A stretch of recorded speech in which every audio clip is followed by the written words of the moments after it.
ढेर बोला भी जवानिया के पानी तोर झार दे हबरे। अरे सस्ता नहीं खे झार दे हबरे।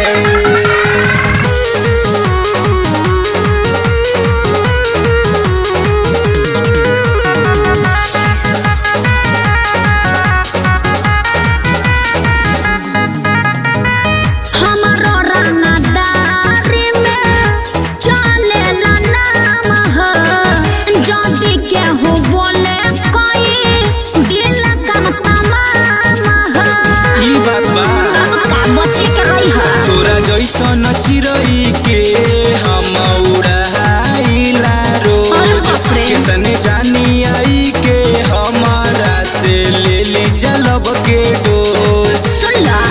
ज्यादा जानी बोला दशा बिगाड़ दे हबरे। ज्यादा जानी बोला दशा बिगाड़ दे हबरे। हम हई अहिर के लइका। अरे बोला हम हई अहिर के लइका खूटा गाड़ दे हबरे। ढेर बोला भी जवानिया के पानी तोर झार दे हबरे। हम हई अहिर के लइका।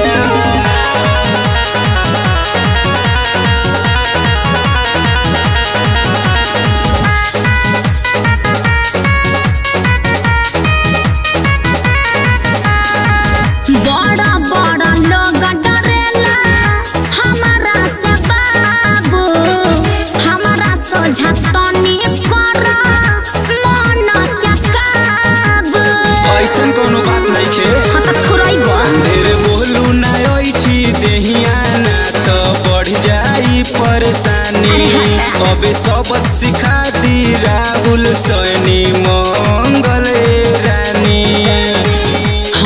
रंगबाज धक्के कबार दे हबरे। हाय रंगबाज धक्के कबार दे हबरे। हम हई अहिर के लइका।